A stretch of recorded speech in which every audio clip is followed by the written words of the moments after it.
again today, or did you have something different? No, we had some. I had some more today, and I had some spinach that I had sauteed. So I ended up putting some of that in there too. So it was delicious. Oh, good. Yeah, all done now. We put it in the freezer. Yeah. Oh, I finished it off. Huh? I finished off the stew. Oh, you finished it off? Oh, okay. Yeah. Until the next time. Yeah.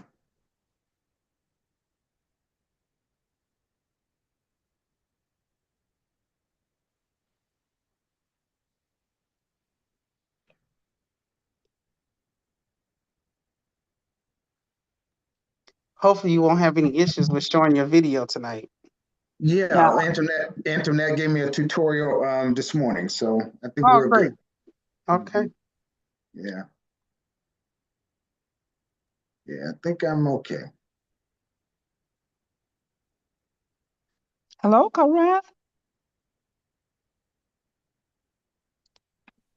Hi, Grandma Susie. Hello, daughter. I'll just say a blanket hello, family. Hello. Hello. Blanket, that's good. That's a good way to put it. Hello, Cornell. Hello, everyone. Hello, everyone. I don't see Cornell on here yet, but so let's see. So I want to go ahead. I want to be sensitive to everybody's time. So want to say good evening to everyone, and hope all is well wherever you are. So before we get started, I'd like to see if we would lift up a prayer, and I'd like to see if my mother would do that for me. Susie? Oh, most holy, everlasting Father, we come to you this evening with hearts of gratitude, just knowing that you are an awesome God, allowing us to meet together one more time for the purpose of encouraging and enhancing the lives of others. We thank you so much for all the participants that are here. We pray your mighty blessings upon each one of them as we go forth in this time of knowledge, learning more and getting more encouragement for each other. We pray that you will stay here with us and give us all that we need. Continue to give Lennox godly wisdom for the project that he is so involved with. And we thank you, God, for all that you've done for us and what you're doing right now. It's in the name of Jesus that we do pray. Amen.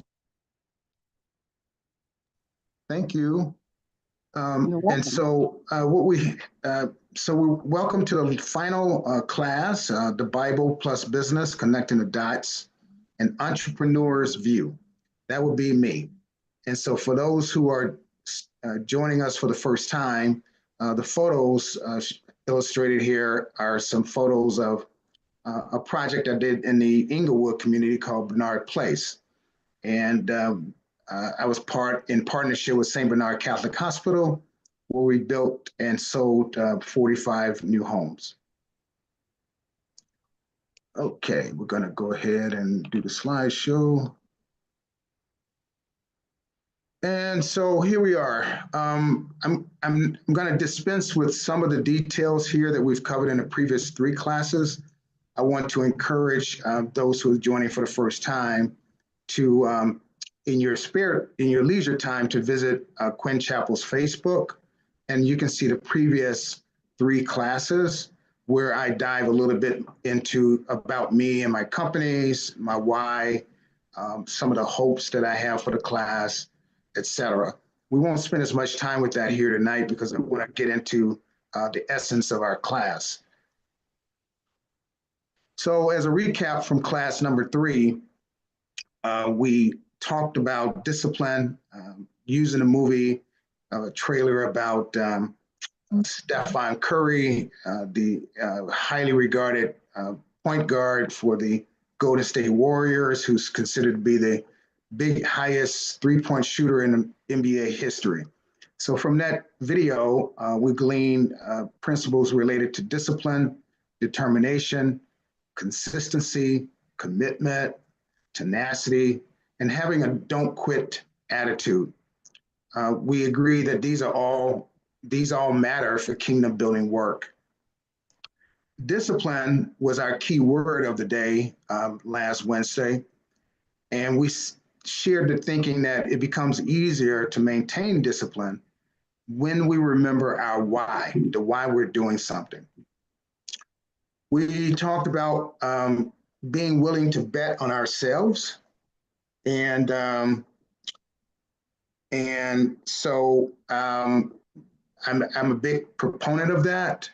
That doesn't necessarily have to mean that someone's got to, be a full-time entrepreneur, but maybe have some other business interests outside of work.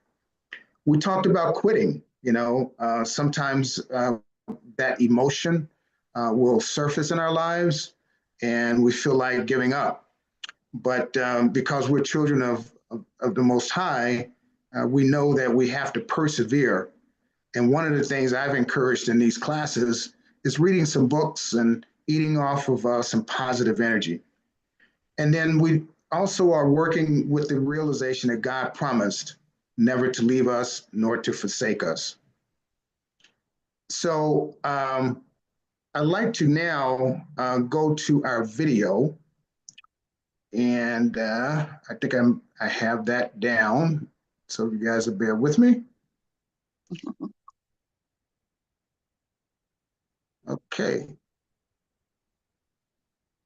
Can everyone see my screen? Yes. Yeah. I mean in the ideal sense. I mean in every day, every little thing you do. It's such a gimme. Everybody back off. Everybody's like, you taught that from school, everywhere. Big business. You want to be successful? You want to be like Trump? Gimme. Push. Step. Crush. That's how it all is. And it's like, nobody ever stopped. Just, I feel like, instead of us just being like, slavery's bad, slavery's bad, bad whitey. I mean, all right, let's stop that. And everybody's smart enough to know that, we've been slighted. And we want ours. And I don't mean by like ours, 40 acres and a mule, because we passed that. But we need help. For us to be on our own 2 feet, us meaning youth or us meaning black people, whatever you want to take it for us to be on our own 2 feet, we do need help. Because we have been here. We have been a good friend. If you want to make it a relationship type thing, we have been there, and now we deserve our payback. It's like you got a friend that you don't never look out for. You dressed up in jewels. Now America's got jewels, and they paid and everything, and they lending money to everybody except us. And it's like, everybody need a little help on their way to being, self-reliant. You know what I'm saying? That's the whole thing about the album, about the Special Olympics. Everybody need a little something to be independent. No independent person just grew up and was born independent. You worked and you learned teamwork and you learned cooperation and unity and struggle, and then you became independent. And we have to teach that and instill that. And why is it that they want to do that? If this is truly a melting pot in the country where we care about it, and Lady Liberty got a hand like this, she really loves us, then we really need to be like that. And it needs to be the black kids. And if there's a white person who got money, then he need to help them. He need to help black kids, Mexican kids, Korean kids, whatever. But it need to be real. And it need to be before we all die, and then you say, oh, I made a mistake. We should have gave them some money. We really should have helped these folks. It's going to be too late. You know what I'm saying? And then that's when you got to pay your own karma. And that's when God make you punish. When God punishes you. Because I feel like, it's too much money here. Nobody should be hitting lotto for 36 million and we got people starving in the streets. That is not idealistic. That's just real. That is just stupid. There's no way Michael Jackson should have, or whoever Jackson, should have $1,000,000 billion and then there's people starving. There's no way.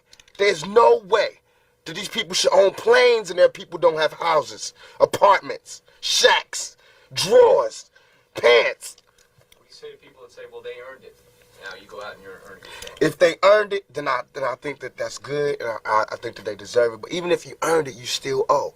Because look at me, I don't have that mega money, but I feel guilty walking by somebody. I got to give them some mail. And if I know I got $3,000 in my pocket, I feel like it's wrong to give that person a quarter or a dollar. It's wrong.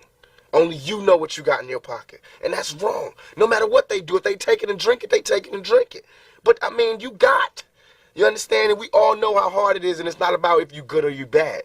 So since it's not about if you good or you bad, we know that because he don't mean he was bad, or don't mean he's a criminal, or don't mean he's crazy, or a drug addict, or none of that. It just means he don't got. And ain't it bad that you got 30? I mean, can you imagine somebody having $32 million? $32 million, and this person has nothing, and you can sleep.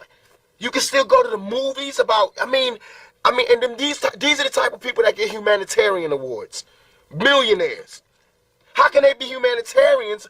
By the fact that they millionaires and there's so many poor people shows how unhumane they are.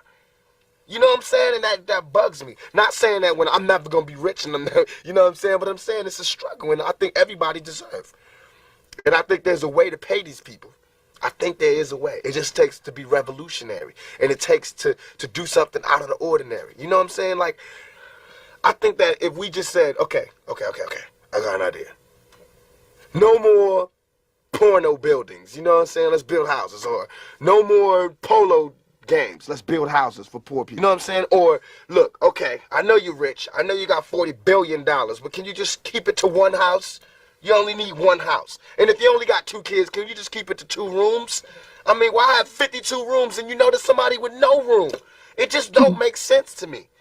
It don't. And then these people celebrate Christmas. They got big trees, huge trees, all the little trimmings. Everybody got gifts, and then somebody's starving. And they're having a white Christmas. They're having a great Christmas, eggnog and the whole 9. That's not fair to me.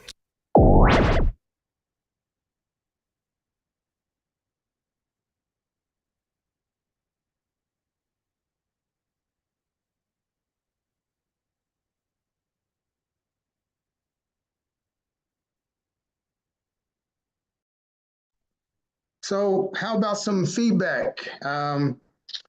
What are some key words that came to mind during your pre-class?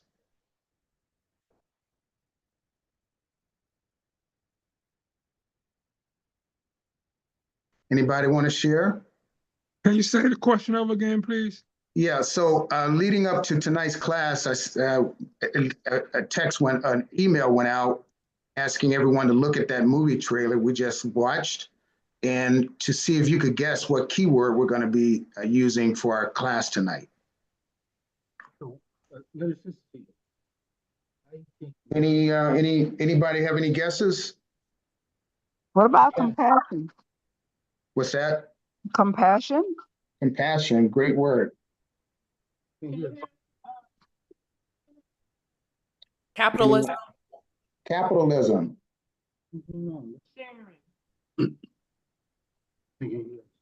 Any others? Philanthropy. Philanthropy. Okay. All right. Honesty. Honesty. All right. All right. Integrity. Integrity. All right. Any others? Okay. All right. So I'm going to now share my screen again. And yep. All right.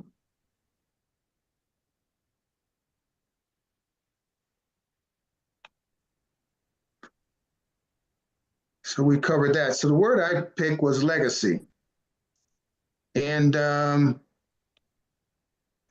so so can I get someone, how about Alfred? Could you be kind enough to read the meaning of the word legacy?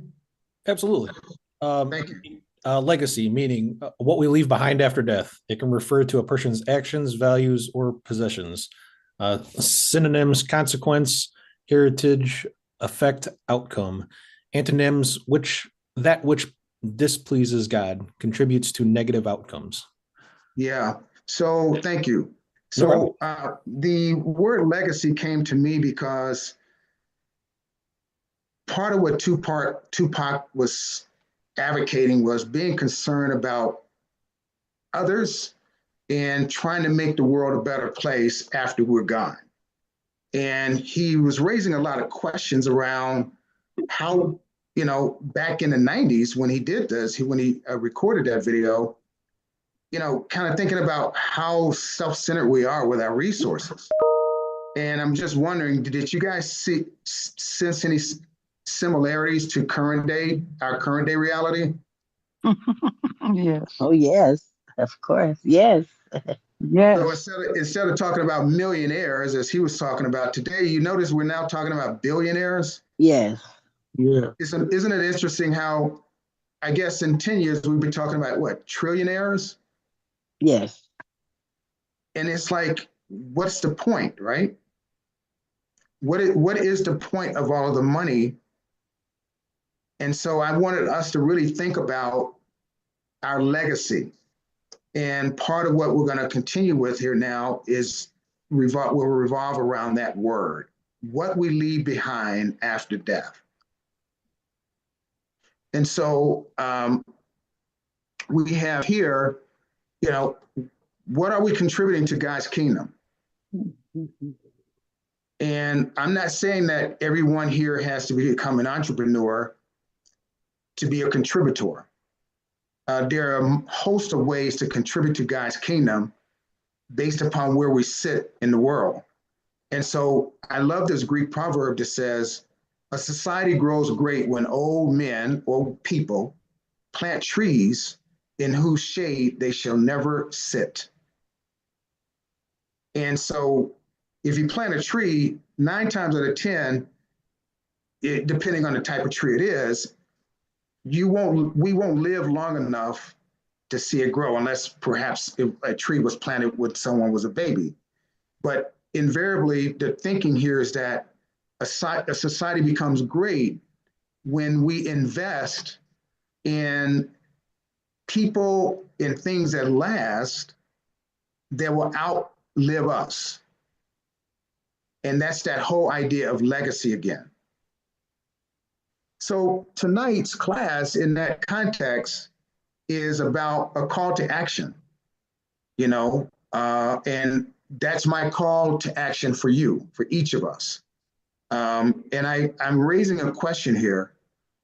What would I try or do if I knew I would not fail or be challenged? So I'm choosing to use the words be challenged as opposed to fail, because when things don't go the way we want, I choose to believe there are lessons, life lessons versus failures, because God doesn't waste anything with us that we go through.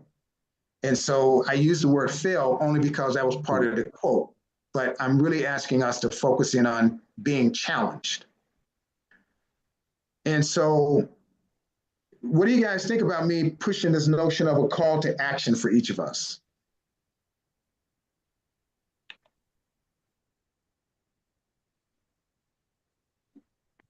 Because what I'm asking us to think about is, what role are we each playing to create legacy? Of course, we have legacy within our immediate families.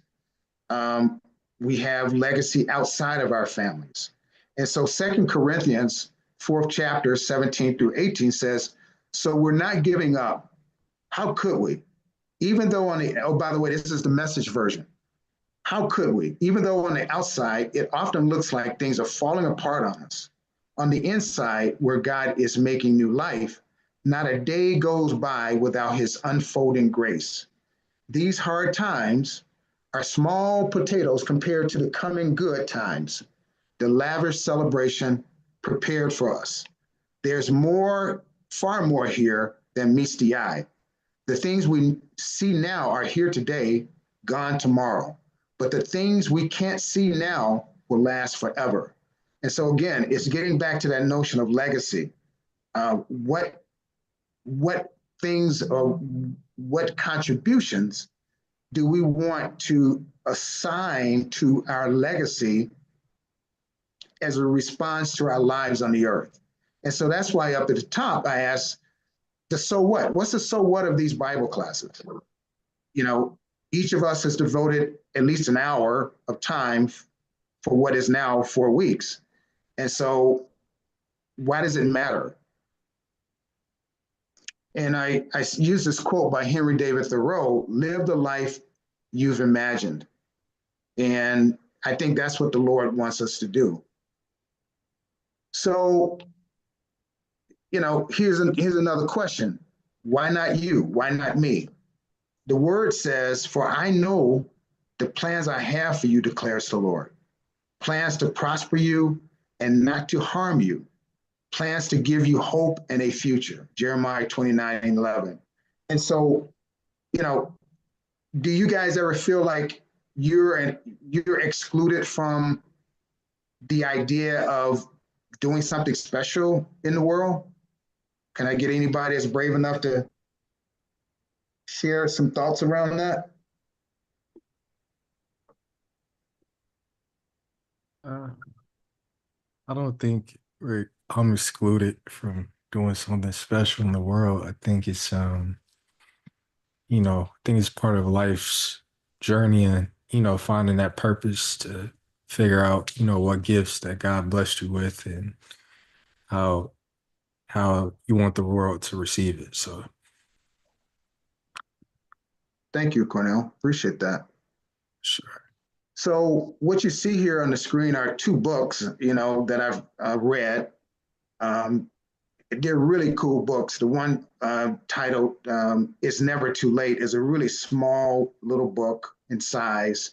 And the writer, Patrick Lindsay, offers 172 simple acts to change our lives. They're little simple things with a quote. And I find it very helpful.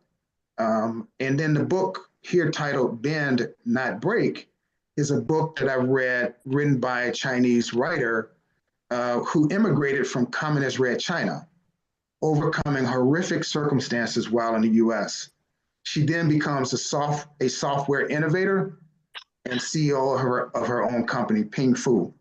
And former President Barack Obama appointed her to one of his advisory commissions on small businesses across the country. So these are two books I encourage you to consider. Again, all about eating off of positive energy and having a way to keep going forward. Any other thoughts before I move off of this page? The books, they're not on my screen, maybe others. We still have the screen, a call to action. I do. Oh, Yeah, I do too. Yeah, okay. we never saw the books. Oh, I'm sorry. Let me stop sharing. So let's go back here to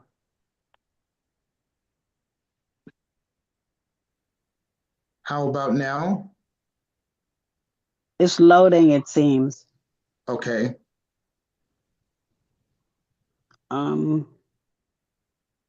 Now we have Unit 4, my story related to this topic. Yeah. How about now? Yes.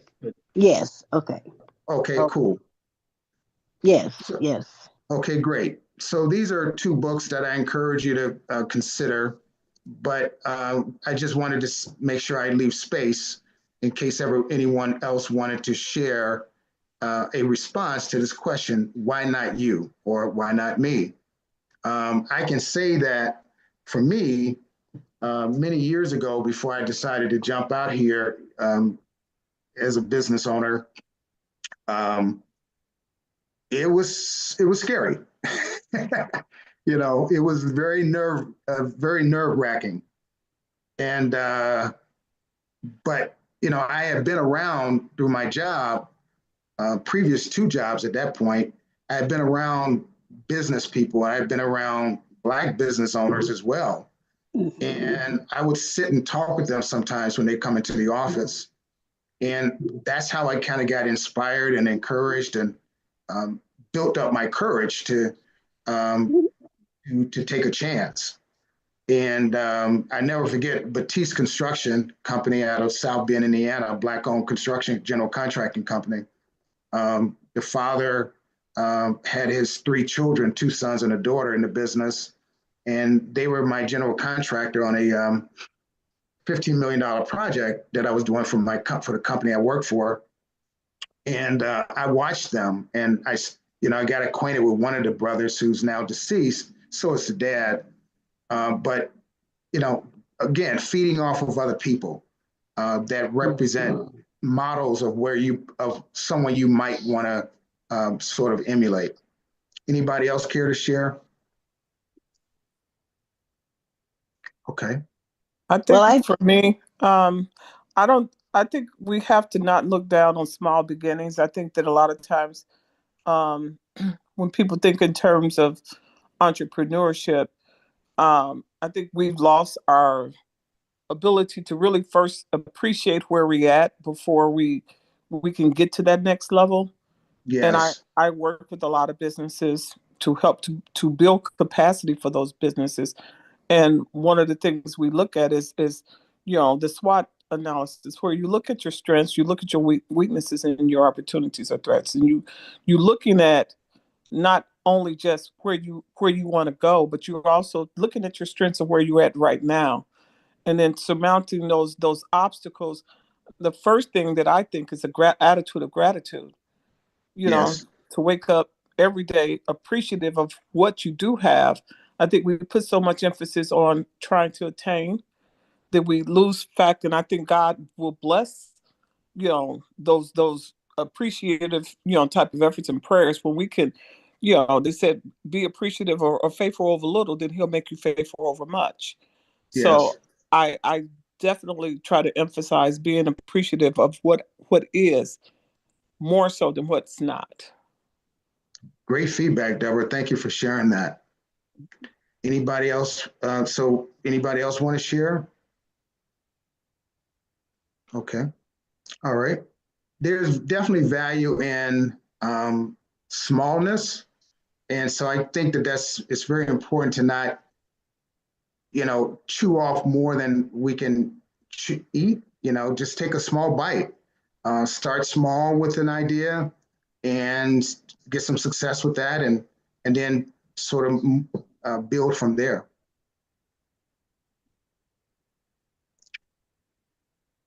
And I think that you need courage, Yes. because I think that if you are not courageous, then you can't overcome the ingrained trauma that we as Black people have, knowing that our skin color is going to be a problem, but being courageous enough to say, well, they're the ones who see, like, you have to make yourself kind of invisible, kind of not invisible, but when you approach people and you're trying to do something and that because of your skin color it's going to be a barrier already, that you have to put in your mind that you don't see yourself, they see you, but you have to be courageous to be like bold and to be like to know that you could do this, right? And have that I can do it spirit. And then it kind of pulls them in to the point that they don't see your color either. Yeah, great point, Linda. I can definitely comment on that. I have experience and still do actually. um, as the kids say, hateritis, the haters, right? The haters come in all colors. Yes. And not everybody wants me or you to win. And sometimes those kinds of people try to put roadblocks in the path, but you try to figure out how to stay connected to the Lord and Yes. ask him for his wisdom, knowledge, and understanding to help you try to overcome that, or at least walk around it, right? And most folks want to make money, right? But it's not Yes. just about making money. There are a lot of people who share visions. What is the mission? What is the vision of what you're trying to accomplish? And there are a lot of people who will embrace that and become an ally and supporter, and then do things to help you win. Right. That's true. And I think that I know Pastor Troy always says to me, like he had no intention of going to an HBCU, but that was my goal. Yes. And when he was applying to colleges, I told him he could only go to HBCU. And he had never been to a school that had been like all black. And Yes. as a whole lifestyle had never been being around people just that were black.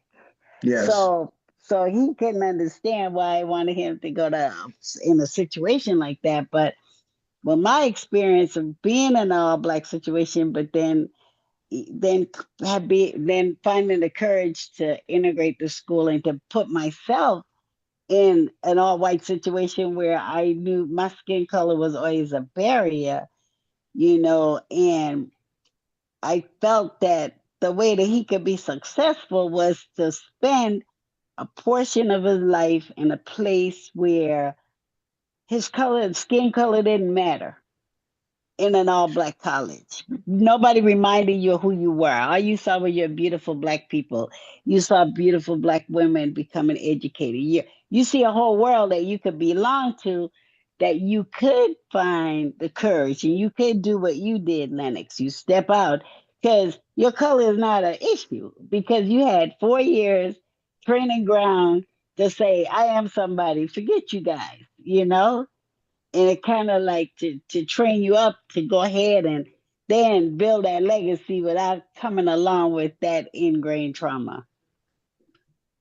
Very good points. I can say that for myself, I went to 3 different high schools, each one predominantly white, then off to a HBCU, Morris Brown College in Atlanta, and then from there to Penn State University. So I had a different kind of background, maybe more similar to yours, Linda, versus that of Troy's.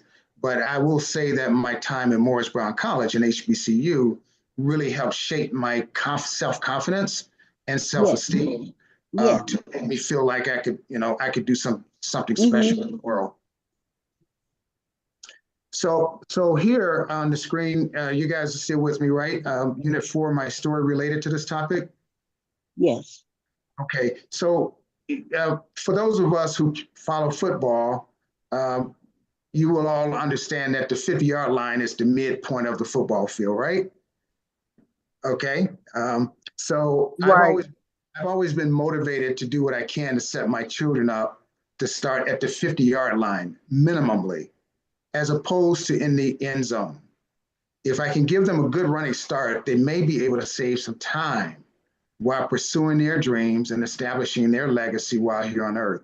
So just to expand upon that a little bit, when the football team kicks off, the objective is to have the opposing team stay in the end zone with the ball, as opposed to running the ball to maybe 20-yard line or 30-yard line. And so when you're starting in the end zone, you have now 100 yards in front of you to run, to go in order to get a touchdown, as opposed to getting to the end zone, to the midpoint, at 50-yard line. Now half of the field is behind you, and now you only have half of the field in front of you. So that's been part of my why, right? For these 31 years with my business. Additionally, my footprints, trying to leave a traceable path for others to follow some of my footsteps, is important to me. Hopefully those same people will pay it forward. And so again, my why, right? And then along the way, I have come to understand I have no control. God has definitely taught me that he controls everything in my life. I continue to work hard at understanding that I can only do what's within my power and ability to do. I cannot devote time and energy to dancing to someone else's music, especially when it doesn't yield me increased control. So I try to cling to the Father through the Spirit of Jesus Christ. And so the only thing I can control is how I respond to situations, but I can't control situations happening. And so I've had to experience a lot of those types of moments and make a choice, make a decision on how I will respond to them. So I'd like to pause and see if anybody care to share any of their personal experiences related to these things.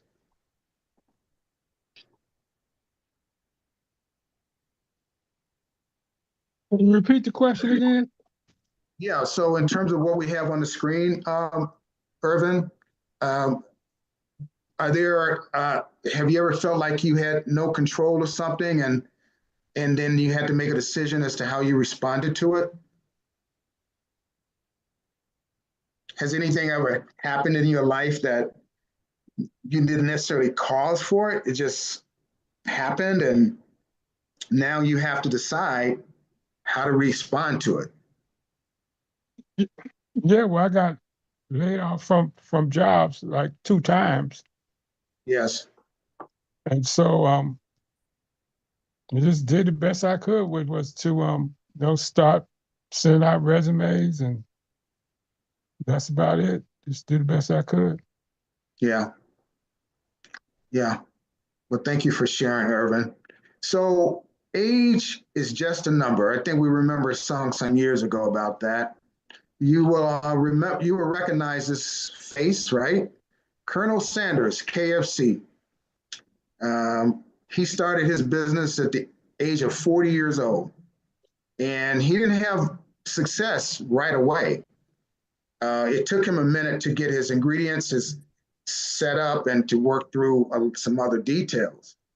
And so I pulled together 2 scriptures here that are for the purpose of helping us to understand that no matter where we are in age-wise, no matter where we are in time on the earth, we can still create a legacy. We can still do something meaningful by way of kingdom building work here in the earth. So Job, 42nd chapter, 10th verse, after Job had prayed for his friends, the Lord made him prosperous again and gave him twice as much as he had before. The Lord blessed the latter part of Job's life more than the first. And I would imagine most of us know the story of Job. And so this came from the last chapter of that experience. And, you know, he lived I forgot how many years, I think definitely over 100. He lived a long life.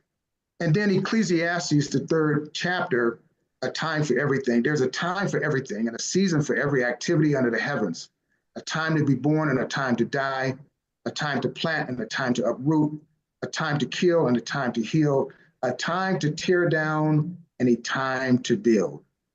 And so we're on this continuum called time, each of us, until the Lord calls us home. And each day we have an opportunity to partner with Christ to do something towards kingdom building work here in the earth. It may be sending out a text message in the morning, a devotional reading. It may be making a phone call to check up on a family member. It's doing everything, whatever we can, to lift up God's people and to encourage them to keep moving in his kingdom building process. Any other thoughts anybody want to share on this slide before I advance it? Yeah, I think it's important that everybody makes some type of contribution to helping your neighbor, if you will. Everybody's got a responsibility to do your part to help someone in need, however, in whatever capacity you possibly can. And like someone said earlier, you don't look down upon anyone because everybody is going through something and everybody needs help from time to time. And your legacy could be that you put someone else first besides yourself. And God expects for us to treat others as we want to be treated. And I think that's really important. It just human nature, we just need to think about other people besides ourselves. And if you have the heart of God, you'll do it with compassion and with love and know that it's not about you. Yes. Thank you for sharing that. Anybody want to touch on the whole notion of age, and to what degree do you, if at all, ever feel that your time has passed, right? If you're an older person, do you ever feel like, there's not much more for you to do?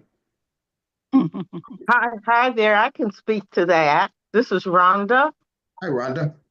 Hi. Yes, that's conscious to me all the time because I started my business after I retired. Mm. And I am up there and I'm old. I'm not going to say getting old. But I had to learn how to use the benefits of my knowledge and of my experience to move forward and rely on that, but then also being open. You have to be able to learn.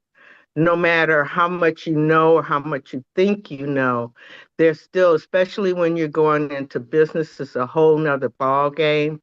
I went into my company, Rhonda Hardy Designs, because I am an artist. It's my passion to relay the culture, African American culture, through the arts. However, if I am in business, so there were a lot of things that I had to learn that having passion was not going to take me to the next level. Mm. And that's what I had to learn. I have passion, but I believe that you need more than passion. And I think that it's a disservice sometimes when people say, well, do your passion, do your passion.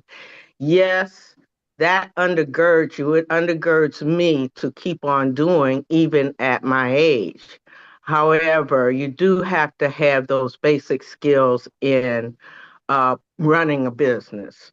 Not only just the business plan, but the accounting, where's your cash flow. I mean, those just are some things that are important, and you have to do that in order to have a successful business. So, that's what I'd like to share about that. Age is just a number. Are we going to be able to get this unit for Linux? Yeah, Because I'm I'd love happy to. to read it. Yeah, and it's also going to be on Quinn Chapel's Facebook. You can go there as well, Okay. and view all four of the classes. Okay. All right. Thank Thank you. you. Thank you for sharing, Rhonda. So yeah, thank you guys for weighing in on that.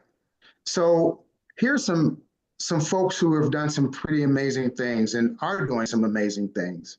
So we've got Tom J. Marshall up top, who was the inventor of the fire extinguisher extinguishing sprinkler system, which he created in 1872.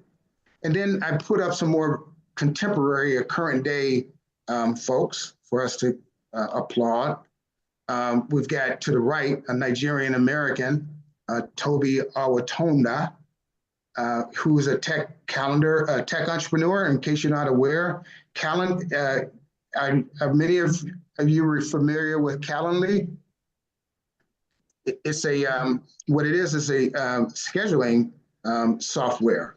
And so you may get an email perhaps from somebody from time to time that says, hey, look at my calendar through Calendly below, and you'll see what times and days I have available to meet.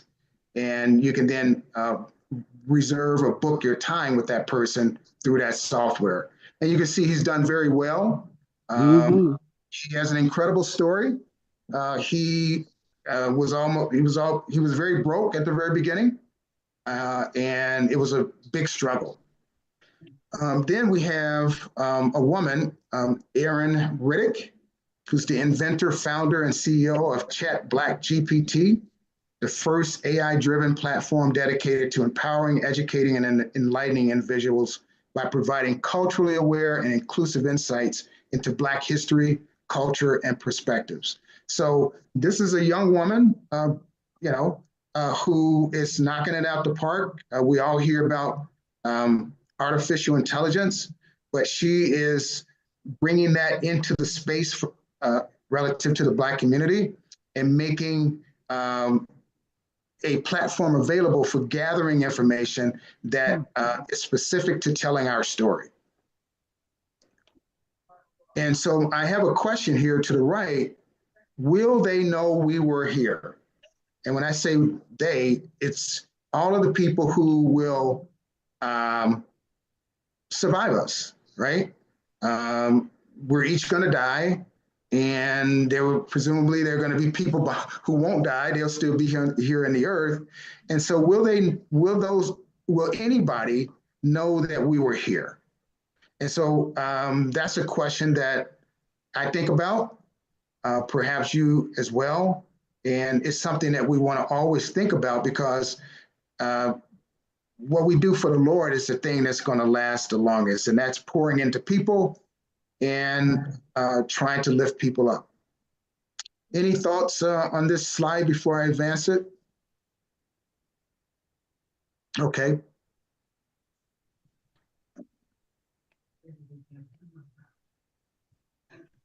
So we're inching our way to the end of our class.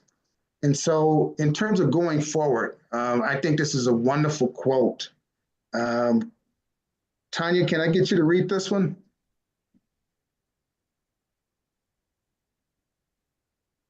Is she still here? Okay. Rhonda, how about you? Can you read this for me? I can read it. Oh, okay, go ahead, Tony. W.E. Du Bois said, "Now is the accepted time, not tomorrow, not some more convenient season. It is today that our best work can be done, and not some future day or future year." The Souls of a Black Folk by Thank you. W.E. Du Bois. Yeah, this is another book I have in my home, and it's dense reading, but it's a deep book. It's a deep book. And I was listening to former Vice President Kamala Harris speak at I think the BET Awards, I think it was, or something like a few days ago. NAACP. NAACP. Yeah, NAACP Awards. And she referenced this quote. And I'm like, wow, that is so on point relative to what I want to talk about for this last class about legacy building, right? And us understanding that the time is now. Today is the day to start the process of partnering with Christ to help build God's kingdom here on the earth.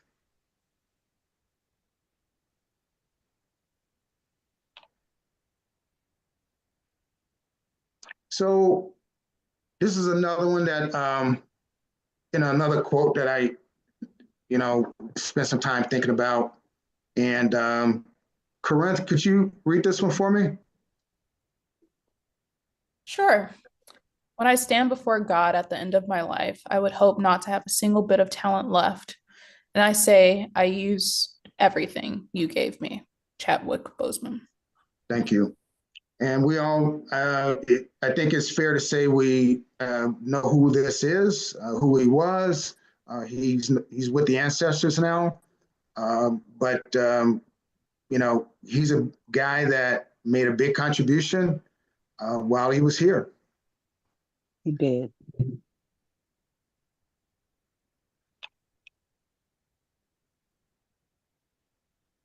Okay. So as we close, I wanted to make sure that you knew that I'm available for sort of deeper dive conversations for anybody who may have a need. Don't spend so much time looking at the $250 per hour. I'm going to do something different for people through Quinn Chapel. But if someone finds that they want to really do a deeper dive into the business side of things, you may have an idea, you may have something that you need assistance with, and I might be of some support. I want you to know I am available. And that concludes our class for tonight. I wanted to see if we do have a few minutes to sort of raise any questions or thoughts and to share. We got 10 minutes to spare. I have a question. Why are you stopping it at 4 units? Well, it matched up with Black History Month. Okay. So that was the idea. And so, are you suggesting this needs to continue? Is that what you're saying? I think you should. It's been quite interesting. I love the way you put together the different trailer clips to coincide with the lesson plan. You make it more understandable and relatable along with the scriptures. So I would love for you to continue it if you had the time. Well, thank you for that. I think, it's so important that we each do our part, right? To inspire, empower, and motivate one another. Let's face it, we're all doing life. And right now, given what's happening in the entire world, things are unstable, uncertain. And, every day we get bombarded with some news that makes us feel maybe nervous and anxious. But we have to remember that God is in control, and he's the one. None of this is everything is passing his desk. He's not surprised by anything that's going on. And so what I try to do, it's not always easy, but what I try to do more days than not is to say, okay, what are the opportunities? For example, back in 2019, I was trying to buy this piece of land near where I live to build 8 new homes, single family homes. And I couldn't pull it off back in 2019. But this evening, I was looking at a Instagram reel, and this guy reminded me of some stats. And that is the biggest one being there is such a high demand to buy homes today and not enough supply. And I'm like, gee, he's right. So, I used to build houses. I used to build for sale houses. So it's like, can I figure that out? Can I figure out how to get the financing during a time where banks are real tight? Can I figure out how to overcome some of the challenges that I face, that we all face, in an effort to get that done? I don't know, but it just helped me to realize that I can't get caught up in the stuff, the bullets, the noise, because the kingdom work requires our attention. God is still moving. God is still requiring of us as followers of Jesus Christ to do kingdom building work. It's not like he's saying, you guys get to, sit on the sidelines until Donald Trump is out of office again. No, we are on assignment. And he's expecting us to do what we can where we are to build his kingdom until he tells us, well done, my good and faithful servant, you can come home now. But until that happens, we're on assignment. And Lennox, they always say necessity is the mother of invention, right? So you see in the clip you showed with Tupac said, so if you have 2 people, why can't you just have 2 rooms? He said, why do you have to have 52 rooms?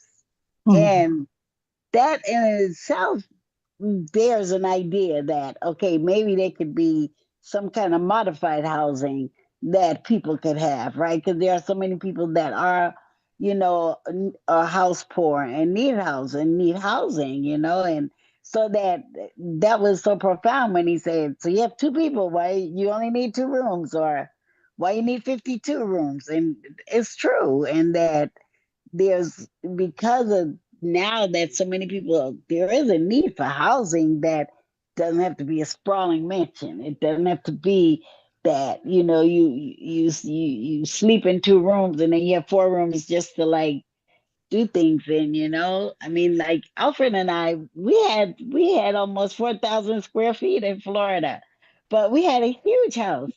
But at the end, we were living in 2 rooms, for real. We were living in 2 rooms and the kitchen. And we were like, you know what? Why do we need all this space? Why do we need all this now? We don't need a house this size anymore. The reason and why we had it before you know, it no longer exists, and that we need to like downsize to something that suits us now, you know. So for your saying you used to build houses, that sure, I see all kinds of things would have these little skinny houses, these tiny houses, different things you see on TikTok or on, you know, social media where there's a need, you know, so that there's a way to do that, right? So Yeah, yeah, it's about, you know, part of the kingdom building work, as I said, is finding problems and trying to identify solutions. yes, But here's the thing, not everybody, including government officials, are about kingdom building work. And so I may bring a set of ideas that might include solutions, but now I've got to convince a city official or a banker that this solution needs to be, you know, implemented.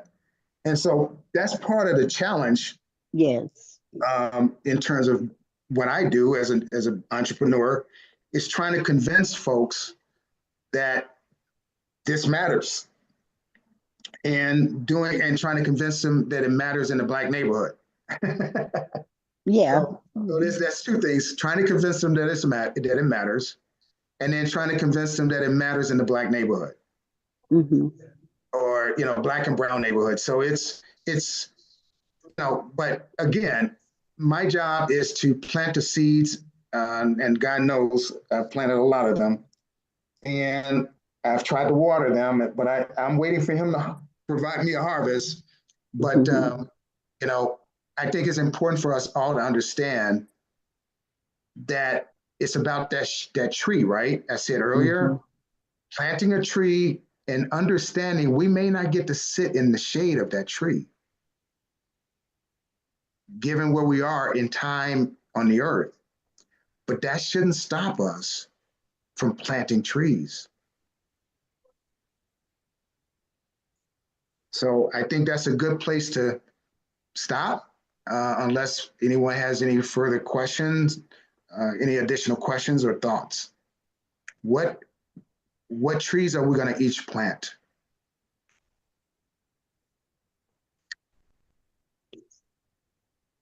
Okay, well, I want to thank you all for joining tonight. Alfred and Deborah, thank you so much for joining in. I know I sent you the information earlier today. And thank you. I appreciate it.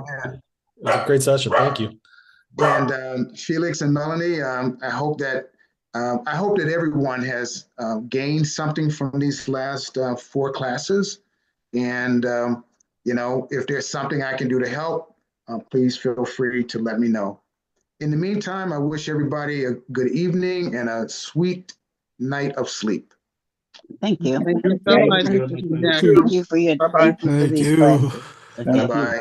Thank you, Mr. Good night. Jackson. You're welcome. Good night. Good night. Have a good